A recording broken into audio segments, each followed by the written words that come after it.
Sa umaga pong ito, para po sa ating preaching, once again, I will be delivering a sermon prepared by our beloved pastor, Reverend Noli Malabuyo, na siya pong missionary pastor ng URCNA.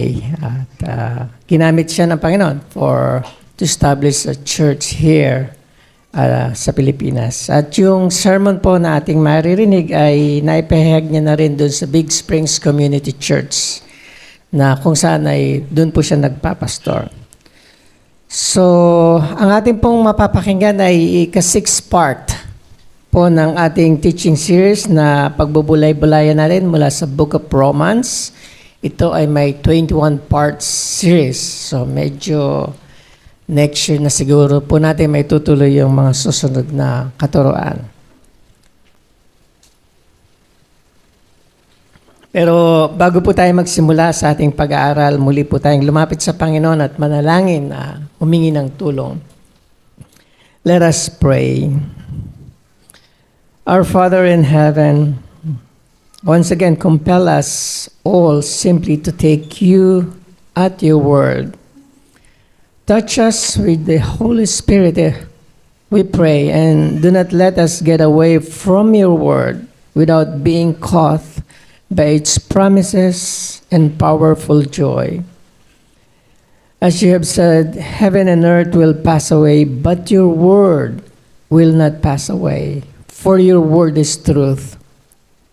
Father God, let the words of your servant's mouth and the meditation of our hearts be pleasing in your sight, O Lord. All of this we pray, merciful Father, for our sake and for those whom we love. In the name of our Lord Jesus Christ, we pray. Amen. Again, magandang umaga po muli sa inyong lahat, mga minamahal kong kapatid kay Kristo. Good morning. Good morning na malamig na panahon. Medyo malamig. Alam niyo po yung hymn na Just As I Am Without One Plea. Lagi po natin siyang kinakanta. Yun po yung hymn number 424. It is most popular hymn na inaawit during evangelistic rally, especially sa mga evangelical evangelism. Ang pinakakilalang famous stanza nito, if I will read, sabi po doon, just as I am without one plea, but that thy blood was shed for me, and that thou biddest me come to thee, O Lamb of God, I come, I come. Habang hinihikayat ng mga evangelists ang mga audience to walk up the aisles at pumunta sa harap to accept Jesus into their hearts, ang mga salita at awit na ito, O Lamb of God, I come, ay paulit-ulit na pinapatugtog. Pero alam po ba nyo na si Charlotte Elliott, yung writer ng hymn ng Just As I Am Without One Plea, kung makikita po nyo dyan sa hymn number na yun, nandun yung pangalan niya, 1836 na i-publish. Siya po ay naging disabled for the rest of her life dahil sa isang malubhang karamdaman sa edad na 32. The irony sa paggamit ng kantang Just As I Am para tawagin itong mga tao upang maglakad papunta sa harapan o yung tinatawag nilang altar call. But the irony nga po is that this hymn was first published in a hymn book called The Invalids Hymn Book. Ano po ba itong Invalid Hymn Book na ito? The Invalid Hymn Book is a collection of hymns created specifically for people who are ill or bedridden, often aiming to provide comfort, encouragement, and spiritual strength. It was compiled by the hymn writer or poet na si Charlotte Elliott. The book was first published noong 19th century, 1836 to be exact yung original publish niya, na Nakasulat po dyan sa inyong hymn, number 424. Siguro kung nalalaman lang ni Miss Elliot kung paano ginagamit yung sinulat niyang hymn, she must be rolling in her grave. Whenever nami-misuse o out of context during evangelistic rally, yung kantang isinulat niya. Kung alamin po natin, bakit po kaya yung kadahilanan o yung behind this evangelistic call to walk in front is the doctrine that a person, yung person's decision to come to the Lamb of God is from the person's own free will. Yun po yung behind doctrine na to. To accept Jesus as his own personal Savior. Ngunit, maaari ba at magagawa ba ng isang tao to save himself by his own free will? Own decision to accept Jesus? Ang buong Biblia po, particular na yung text natin pong pag-aaral ngayon, ay pinabubulaanan po yung ganong klase ng doktrina. Specifically, yung nakasulat sa Romans chapter 3, verse 10 to 12 na binasa ni Elder Gani kanina. Na-miss ko tuloy si Elder Ronald, sorry. Padating na bukas, Elder Gani. Tama po. Hindi naman cancel ang flight, Ate Lea. Hindi naman. Manggagaling naman siya sa South eh. Si Elder Ronald, yung binasa kanina, yung Romans chapter 3, verse 10 to 12. Sabi po doon, none is righteous, no, not one. No one understands. No one seeks for God. All have turned aside. Together they have become worthless. No one does good, not even one. Yun po yung deklarasyon ng Bible. Ito ay isang malinaw na akusasyon or indictments of today's evangelistic method. Sapagkat sinasabi sa teksto na binasa natin na walang sino man sa buong mundo ang makakaloob o may kalooban o may hangarin na maging matuwid. Very clear po yon. To understand God and to seek God ay wala po. Kung ang kalagayan ng bawat tao sa buong mundo ay gaya ng inilarawan sa mga talatang binasa po natin, the question is, how then can anyone be saved? Paano may maliligtas? At ganun nga po, sinabi ni Apostle Paul dito sa Romans 3, he opened this chapter with an indictment o isang akusasyon na pareho para sa mga Jews at para sa mga Gentile as unrighteous and unfaithful to God. Ang ibig pong sabihin, all human being. Ang tanong sa kanya ng mga Hudyo ay, if all Jews are unfaithful to God, then how can God be faithful to His promise that He would save them as His own people? Paano nga naman? At kung ang mga Hudyo ay hindi tapat at hindi maligtas, gaano pa kaya yung mga Hintil o yung mga non-Jews na kagaya po natin? Paano po tayo masasave? Is God then unfaithful sa kanyang salita? Pag-aaralan po natin ang mga ito at ang mga ilang mga katanungan in our meditation today na may tema po, God is faithful, but all are unfaithful. Na may tatlong subpoint o subheading. Una po, God is faithful to His word. Pangalawa, all are unfaithful to God's word. At ang huli at pangatlong pagbubulay-bulayan natin ay yung Jesus is faithful to God's word. Okay po. Sa una pong puntos ng ating pag-aaralan, God is faithful to His word. Kung maalala po natin, last Sunday,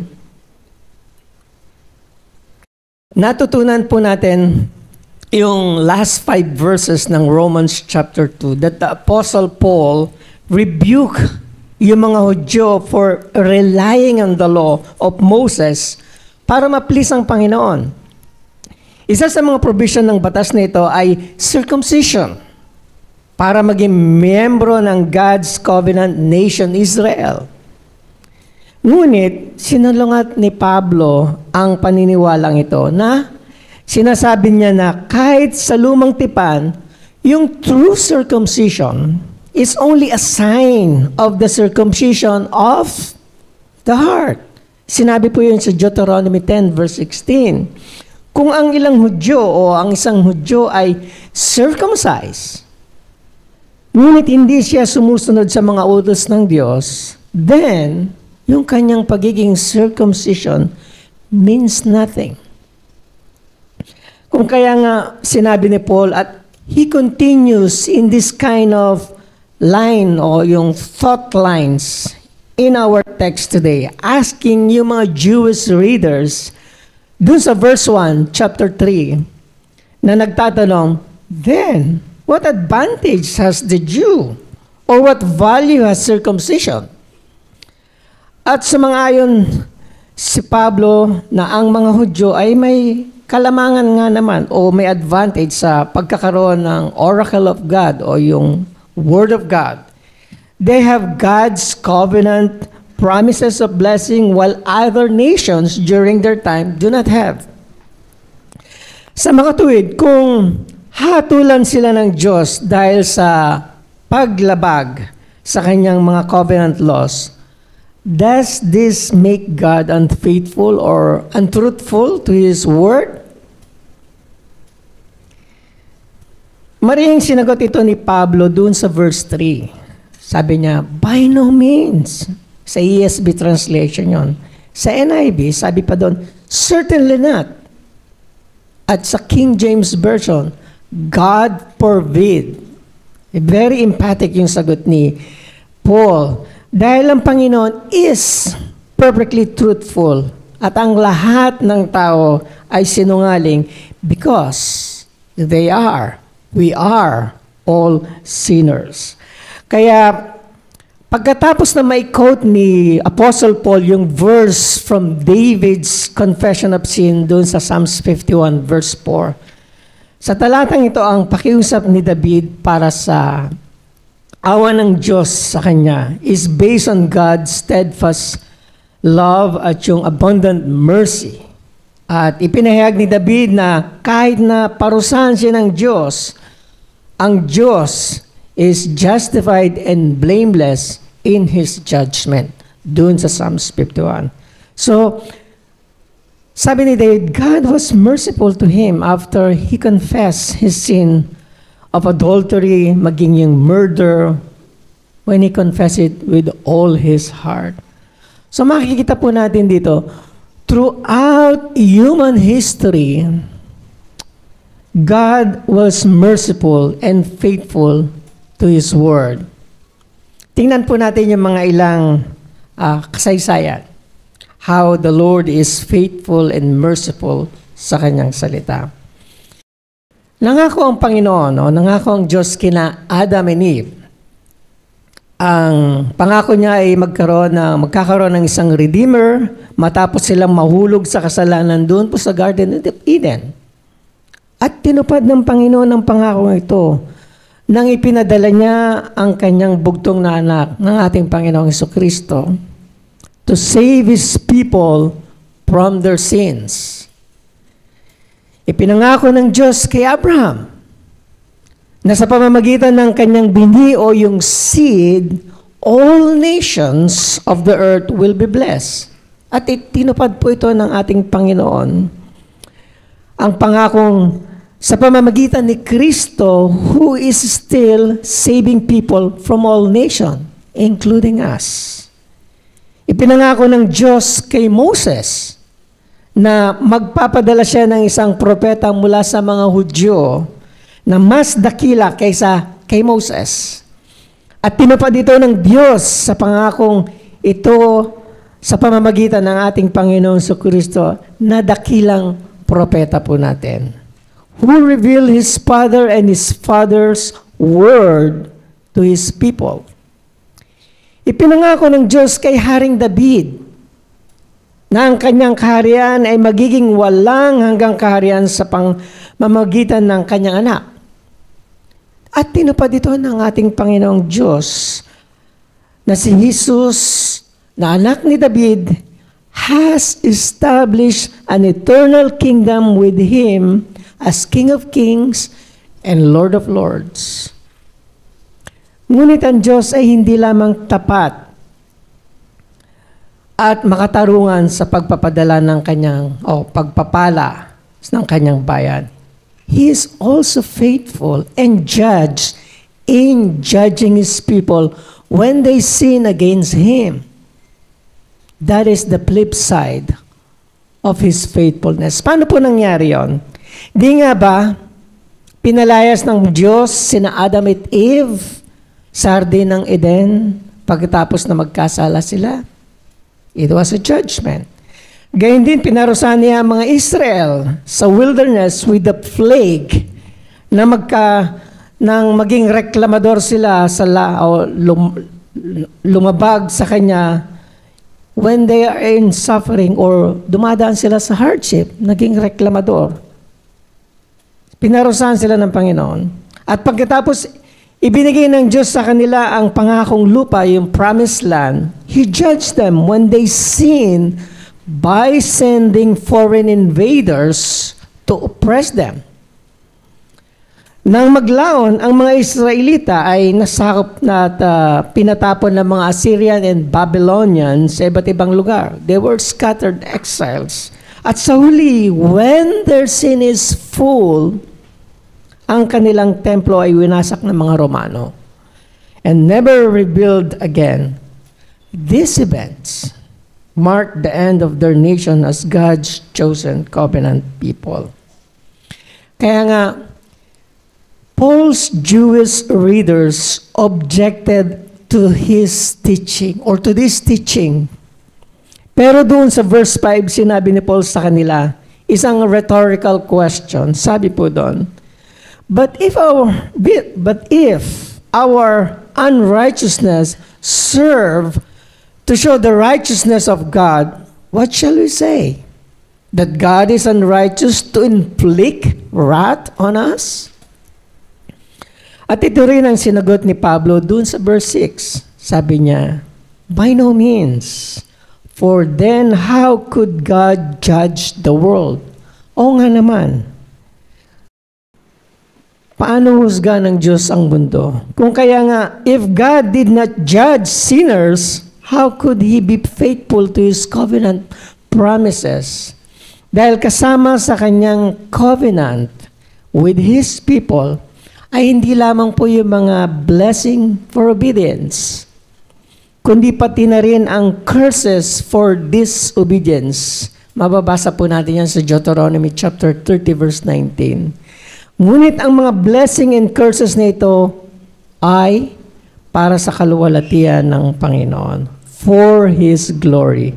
Then, the objector's answers dun sa Romans chapter 3 verse 7 to 8. Sabi doon ng mga objectors, but if through my lie, God's truth abounds to His glory, why am I being condemned as sinners?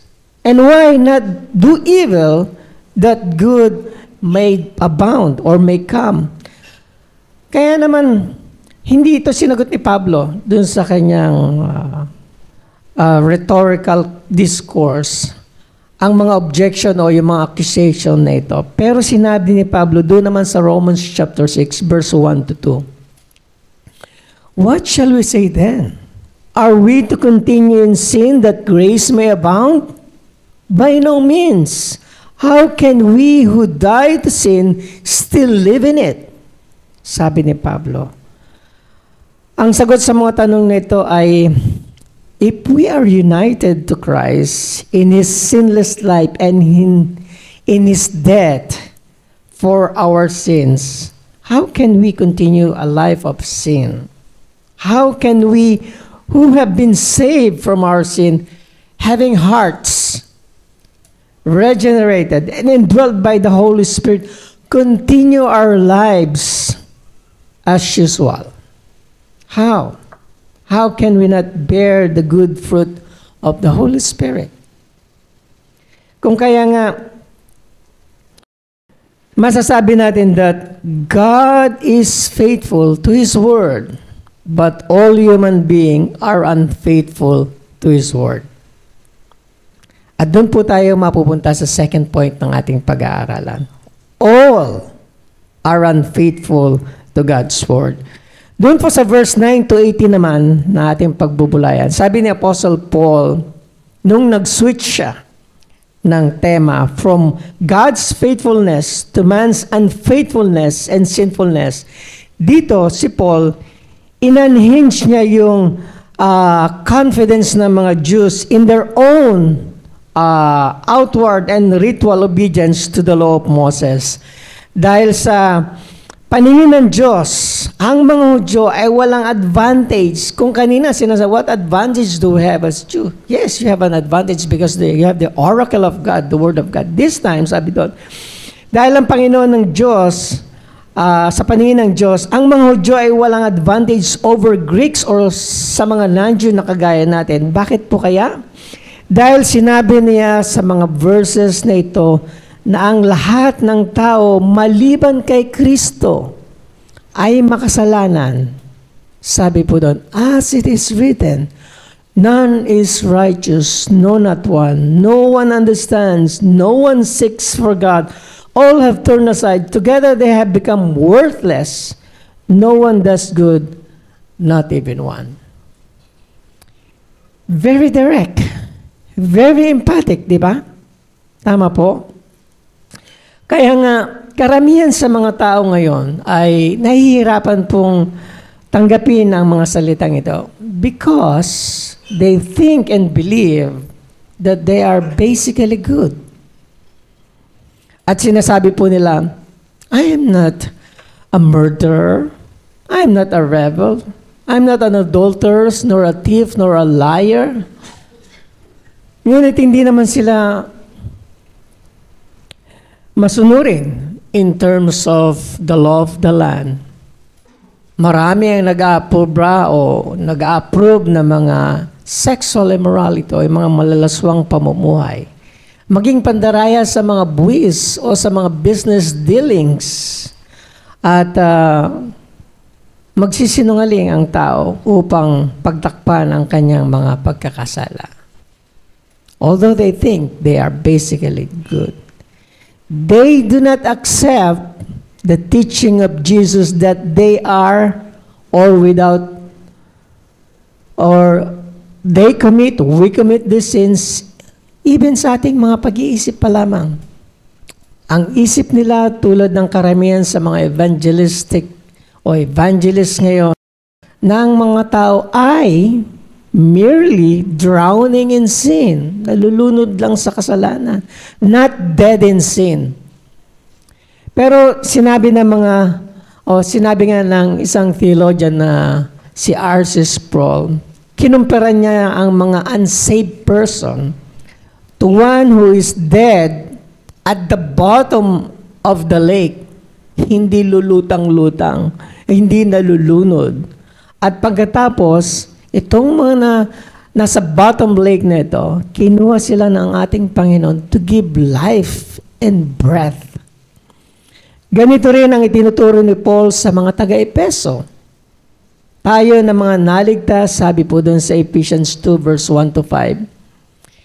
And you were dead in your trespasses and sin, in which you once walked, following the course of this world, following the prince of the power of the air, the spirit that is now at work in the sons of disobedience, among whom we all once lived in the passion of our flesh, carrying out the desire of the body and the mind, and we were by nature children of wrath, like the rest of mankind. Ngunit ano po ang sabi ng verse 4? But God, being rich in mercy because of the great love which He loved us, even when we were dead in our trespasses, made us alive together with Christ. By grace, you have been saved. Kaya po wala tayong magagawa sa ganitong kalalagayan ng ating mga unsaved souls We cannot save ourselves with a free will decision to accept Jesus as our Lord and Savior. Bakit po kaya? Because we have no free will. Ayon sa ating Panginoong Yesus, Satan is the father and master of unsaved people, and they do his bidding. Tulad nga ng sinabi ni Jesus Christ doon sa John chapter 8, verse 34, at saka sa verse 44. Verse 34, sabi ni Jesus, He answered them, Truly, truly, I say to you, everyone who practices sin is a slave to sin. At doon sa verse 44a, you are of your father the devil, and your will is to do your father's desire. Kaya nga, Paul takes off from Jesus' teaching when he says in Romans 6, verse 16, Do you not know that if you present yourselves to anyone as obedient slave, you are slaves of the one whom you obey, either of sin which leads to death, or of obedience which leads to righteousness. Kung susundin mo ang kasalanan, ikaw ay alipin ng kasalanan. Does a slave have a free choice? Meron bang free will ang isang slave? No. The only choice he has is his master's bidding.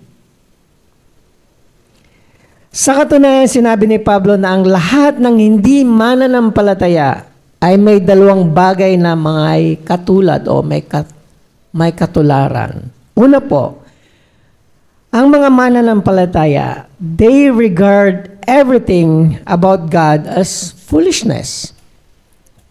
At ang pangalawa, ang mga mananampalataya ay they never have anything or any understanding of the things of God because they are spiritually blinded by Satan.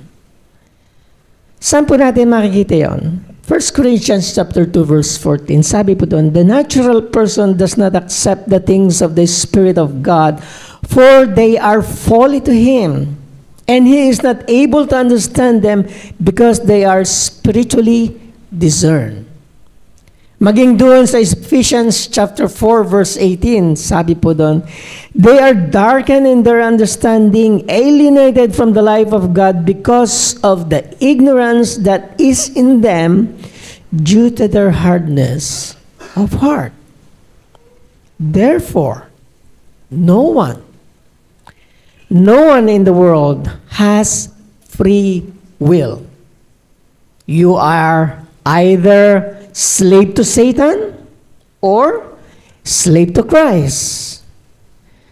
Pero maaaring may tanong, paano naman po natin masasabi o yung nasabi ni Paul na no one does good, not even one. Karamihan po sa mga tao ay gumagawa naman ng mga mabubuting gawa. Right? We see them everywhere. People helping others, giving to the poor, visiting the sick, comforting those who are grieving. Even unbelievers do that. Right? Maraming mga philanthropists do that. Like for example, sila Bill Gates. Everyone knows Bill Gates. Si Jeff Bezos. Nung sinerch ko, kala ko sino itong si Jeff Bezos. Founder pala ng Amazon yun.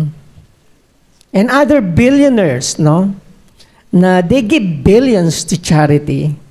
Hindi ba't mabubuting gawa ang mga bagay nito? Yung giving to charity? Yeah, mabubuti ito.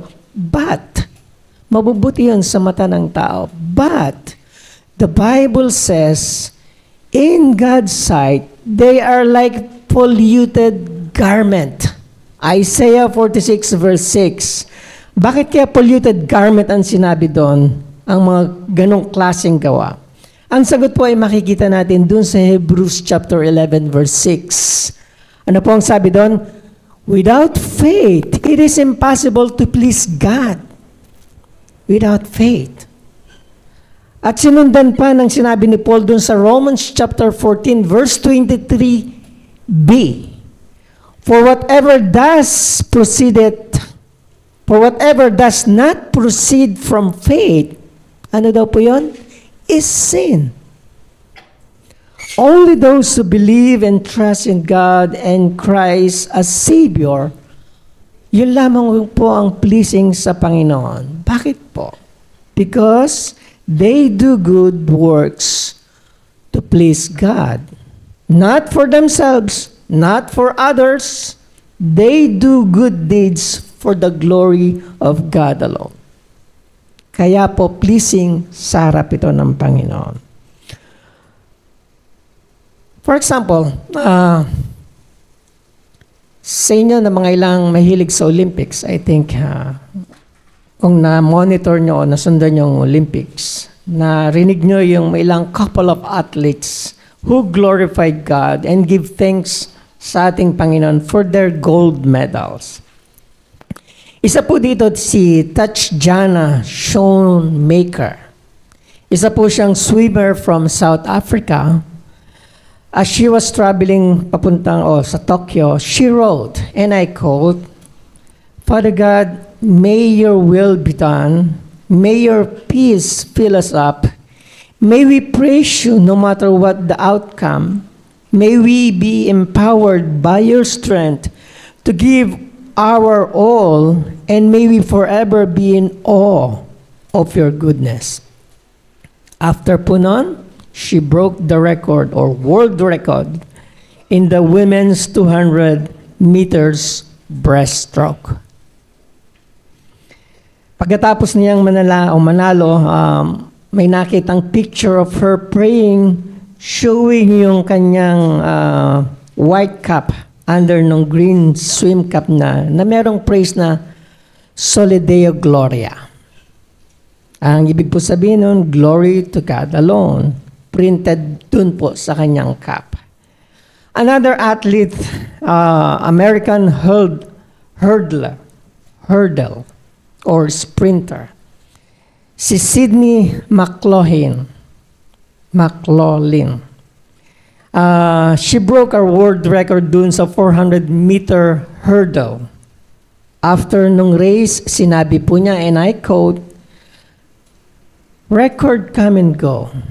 The glory of God is eternal. I no longer run for self-recognition, but to reflect His perfect will that is already set in stone. I don't deserve anything, but by grace through faith, Jesus has given me everything." Yung dalawang atleta po na yan, sino pa nga ba? Kundi isang tunay na Kristiyano ang makapagsasabi ng mga salitang ito. Words that reflects kung saan ikinuman ni Pablo sa mga Korinto dun sa 1 Corinthians chapter 10 verse 31. Sabi doon, "So whether you eat or drink or whatever you do, do it all to the glory of God." Yung dalawang atleta po na ito ay ilan lamang sa mga ilang tapat sa salita ng Panginoon o sa salita ng Diyos na ating possible role model bilang mga Christian. But our Lord Jesus Christ is the only man who was perfectly faithful to God's Word. And that leads us doon po sa ating ikatlong point. Jesus is faithful to God's Word. Ang ating pong Panginoong Hesus ay bumabas mula sa langit. Bumaba siya sa lupa upang gawin yung kalooban ng kanyang Ama to save His people from their sins. Paano niya po iniligtas ang ating mga kasalanan? We usually think po yung kanyang sacrifice, death in the cross. Ngunit bahagi ng kanyang misyon ay gawin yung lahat ng kalooban ng kanyang Ama sa langit. At sa buong buhay niya, magawa niya ito, a life without sin. Paulit-ulit niya ang ipinahayag ito, kagaya halimbawa nung sinabi niya sa Matthew chapter 5 verse 17. Do not think that I have come to abolish the law or the prophet. I have not come to abolish them, but fulfill them. Ganon din sa John chapter 4, verse 34. Sinabi niya, my food is to do the will of Him who sent me and to accomplish His work. Maging dun sa John chapter 6 verse 38, sinabi ng ating Panginoon, for I have not come down from heaven not to do my own will. For I have come down from heaven not to do my own will, but the will of Him who sent me. Kung kaya, yung sumulat ng Hebrew, ganun din po yung exhortation niya na makikita po natin sa Hebrews chapter 3 verse 1 to 2. Sabi po doon, consider Jesus, the apostles and high priest of our confession, who was faithful to Him whom appointed Him. Ang ating Panginoong Jesucristo po was faithful to God's word. At bago siya pinako sa krus, ano po yung kanyang panalangin sama sa langit? Doon sa John chapter 17 verse 4, sabi niya, I glorify you on earth, having accomplished the work that you have gave me to do. Ang ating Panginoon has accomplished all the works that God has given Him, all for the glory of God. At katulad nga po ng sinabi ni Paul doon sa Philippians chapter 2 verse 8, and being found in human form, He humbled Himself by becoming obedient. Kanino po siya naging obedient? To His Father, to the point of death, even death on the cross.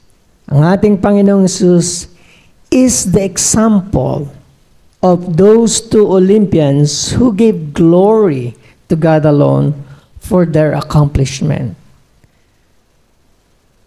May we also give glory to God alone in all that we do. Kaya nga po mga mahal kong kapatid na mga mananampalataya dito sa CCRG, because Jesus willingly went to the cross. He prayed dun sa Luke chapter 22 verse 42. Sabi niya, Father, if you are willing, remove this cup from me. Nevertheless, not my will, but yours be done. Jesus took the cup of God's wrath on our sins as His own, so we may receive the cup of blessings of forgiveness of sin and salvation from God's wrath. Kaya nga mga kapatid ko kay Kristo, let us receive His invitation in Isaiah chapter 55 verse 1. Come, everyone who thirsts, come to the waters, and he who has no money, come, buy and eat. Come, buy wine and milk without money and without price. The salvation He has accomplished for us is all for God's grace and mercy and cannot be bought by any amount of good works. Amen. Muli, samahan niyo po akong manalangin sa ating closing prayer. Let us pray.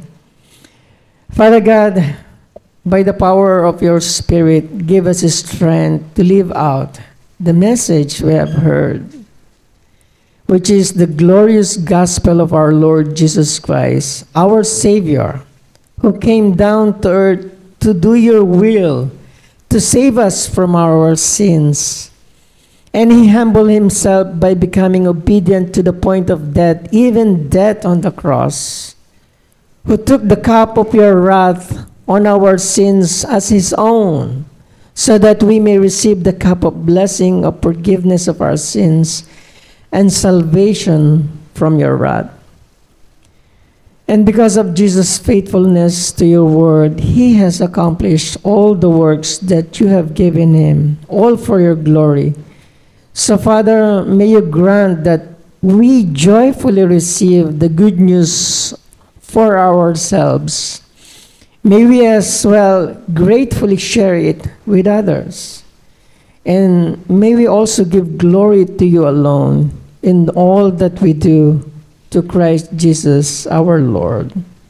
And we thank you for your loving kindness and for your patience toward us who hear your word. So help us now, O Lord, to obey your word and live a righteous and godly life through the work of the Holy Spirit in our hearts, and cause us to be despair even when we face. Cause us, Lord, not to be despair even when we face challenges sa aming buhay, mga paghihirap, mga difficulties, and even persecution in this world. Father, this we pray in Jesus' name. Amen.